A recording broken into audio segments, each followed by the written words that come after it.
So my practice now isn't just, oh, money, money, money, money, money, money, money, money, money, money, money, money, money, oh, money, money, money, money, money, money, money, money, money. No, no, no. That's only part of it. My practice now is to remember the kindness that I have received and to repay it back. And that comes from where? That comes from the mind training teachings. That comes from the mind training teachings based on Geshe Langri Tangpa. We need to acknowledge people who have been kind to us.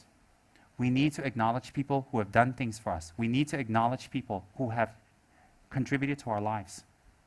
We cannot hide from our failure and avoid people that have helped us. We cannot. Do you know why? We can hide from them, but we can't hide from ourselves.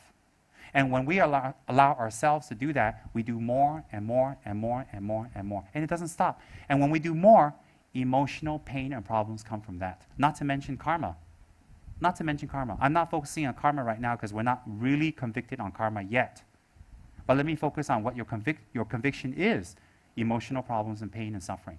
So when we allow ourselves to avoid people that have helped us, and we don't improve, we don't push ourselves, we don't become better, and we avoid people that have helped us, and we don't want to see them, we don't want to contact them, and we're afraid and we hide, we make ourselves become more and more worse. Do you know why?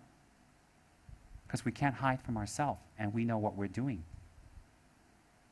Karma or no karma, never mind. We know. And when we know and we keep doing it, we allow it, do you think it becomes better? It doesn't become better. It's worse than the prison. It doesn't become better. So what we need to do is we need to meditate every day for a few minutes on one person or another person who've helped us on different aspects and different ways, many ways. From that meditation, I can teach you on how to develop bodhicitta. From that meditation alone, based on Shantideva's Bodhisattva Charyavatara texts, Shantideva's Bodhisattva Charyavatara texts, I can teach you how to transform your minds completely into having all-embracing compassion for everyone, based on that meditation alone. Definitely. And I'm giving you current examples combined with my own life and examples, based on the scripture of Bodhisattva Charyavatara. Chunjuk, we say in Tibetan. Based on that text. I will not make this up. I will not simply come here and tell you graciously, oh, you know, you should forgive, you should let go, you should thank people. What's the point?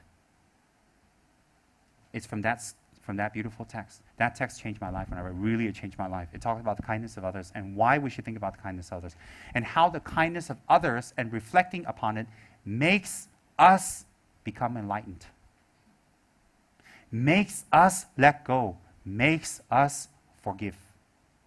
So on this little meditation that I just shared with all of you, I do, and I respectfully request you all to do, I promise you, you will be able to develop all-embracing compassion with time through that meditation. To remember the kindness of others, and not once, not twice, again, and go one step further. Repay their kindness. Repay their kindness by fruits, by flowers, by cards, by beautiful words, and that's on a normal level. On an ultimate level, repay their kindness with transformation. Because they helped you for you to improve. If they help you, you become worse, what's the point? They didn't help you to become a monster.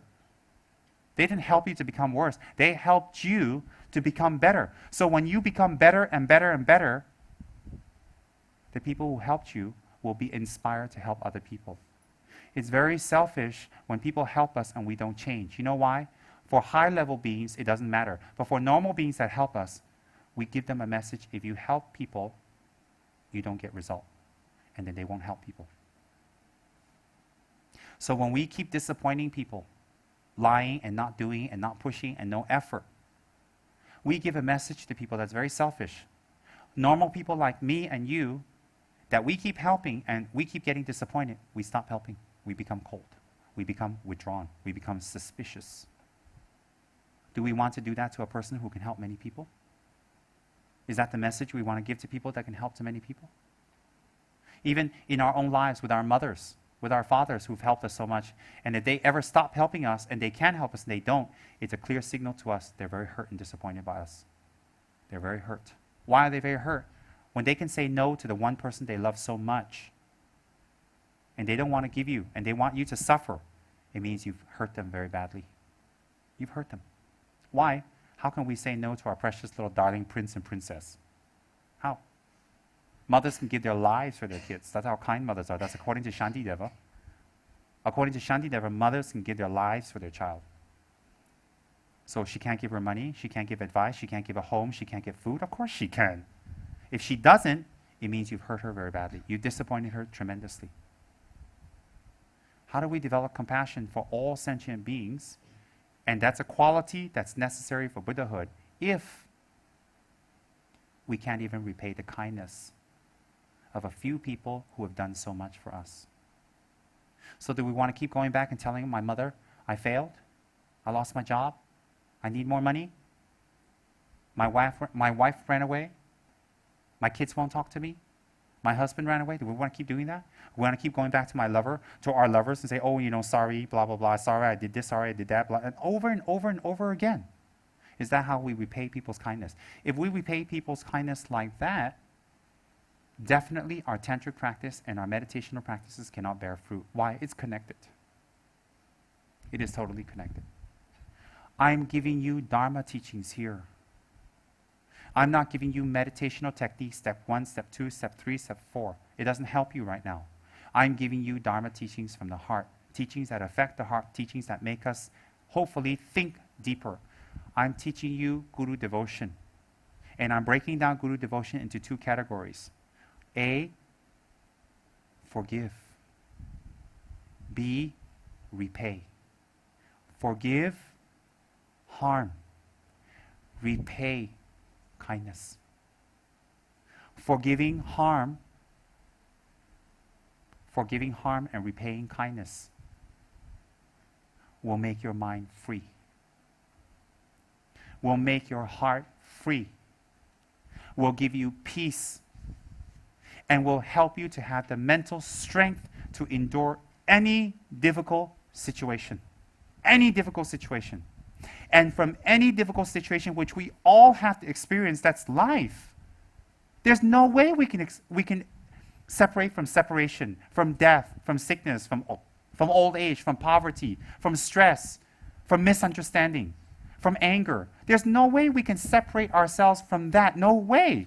Since there's no way to separate ourselves from that, since that's the nature of our existence, therefore the second best remedy is to learn how to deal with that. And the best way to deal with that is that when that comes across to us, we don't create more from that interaction. I've created a lot of pain for other people through my negative reaction. I'm creating much less now. And I told you again, my goal is to make it next to none or nil. Yeah, that's my goal. Why should I be embarrassed? That's my goal, make it nil. Because I'm going to experience this. The Dalai Lama has experienced so much pain in his life and disappointment. I'm a big disappointment to the Dalai Lama. Look at me. He's given me so much teachings, initiations, and practices. I've received so much from him. I cannot go to him and say, I have this attainment and that attainment. I'm ashamed. I am ashamed. I'm definitely ashamed. I'm ashamed to face some of my gurus. Why? I know me inside. 0 attainments, but I've received the highest from them. Highest. Either they're wrong or I'm wrong. It must be me. It cannot be all of them. Lapti Rinpoche has clairvoyance. Khyentse Rinpoche has held his monk vows for the last 70 years purely. The Dalai Lama can reincarnate back life after life, no problems. So either they're wrong or I'm wrong. Obviously, it's me what? I can't reincarnate. I don't have no control. When I drop dead, it's like throwing a needle in a haystack. Where? So you use logic. I'm giving you teachings on Guru devotion tonight. I'm sharing you teachings that I've received, and I'm bringing it to a level and a perspective that we all can latch onto. I'm not giving you the devotional side. Why? The devotional side is empty if there's no transformation. What's the point? You offer flowers to your guru, you lick his feet, you wash his body, you cut his toenails, you give him millions of dollars if you yourself don't transform. So I'm giving you Guru devotion. What's the Guru devotion practices in the Tibetan tradition? To receive teachings on the mind, to receive methods on the mind, to receive inspiration on the mind, and to transform this mind, and to have real Guru devotion, to find a Guru that gives us real Guru devotion. What's real Guru devotion? Real Guru devotion. Forgive and repay kindness. And increase that volume and make it bigger. If you got fine hair, you got shampoo to volumize it. If you have fine mind, you have the Dharma to volumize it. Don't just make your hair thicker and more volume and bouncy. Make your mind forgive and let go. And never, ever stop repaying others' kindness. Never. Each time you give a gift, it's to repay people's kindness. You say, well, when do I ever end my debt? It's not a debt. It's a continuation. For me, it's a continuation of my Guru. It's not a debt. I don't think of it as a debt that I have to pay. It is a continuation of their motivation to bless me with their presence in my life. It's a continuation.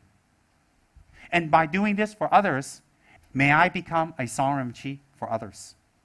And that this will continue in their lives to other people. And that one by one, that's how we create world peace. By starting here. That's why Buddhist teachings are extremely applicable today to modern people who are educated like all of you. The approach I'm giving you is what? It's not psychology. It is psychology. It's religion, but it's not religion. It's asking for the blessings of the Buddhas, but it's asking for the blessing of the Buddha inside of you. So it's very approachable. This is one session. Some of you today, your mind have changed.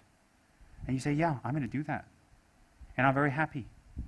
I can repay your kindness. Because if we go one more step, all of you have been my mothers at one time or another. All of you have shown me kindness in a previous life, I'm sure. And some of you have shown me much kindness in this life. So I can repay this kindness back. Not as a debt, as a continuation. And then we have Guru devotion. Isn't that what a real Guru wants? Isn't that what real Yidams want? Isn't that what a real Dharma protector wants? Isn't that what the Dakinis and Dhammapalas and Daka and Arhats and Shravakas and Pratikayas want? Isn't that what we want? So therefore, you have read this beautiful book on Guru devotion. Beautiful, fabulous. And its words and its experiences, I want to bring it to the next level. I want to translate it to your higher intelligence, to say there's more to Guru devotion than what you just read. But this month, I decided to give your mind a break, a reward. What's the reward? To know the essence of the Dharma. The essence of the Dharma is to forgive and to repay kindness. That's what real Guru devotion is about, you know. That's why we take a Guru, to teach us and to share with us this, not to be stuck on it. Of course we can be devoted to our Guru. People who help and assist the Guru, you know what's the purpose? Is that they can reach more people. They can help more people. They can help much more people. And we should read this. And we should be enthusiastic about reading it. Because these are real people. They're just like you and me. They have real experiences. And they come across their great lamas, and the great lamas that teach them beautiful things, fabulous things, wonderful things. And they may or may not be our gurus. It doesn't really matter, but the experience is exactly the same, the human experience.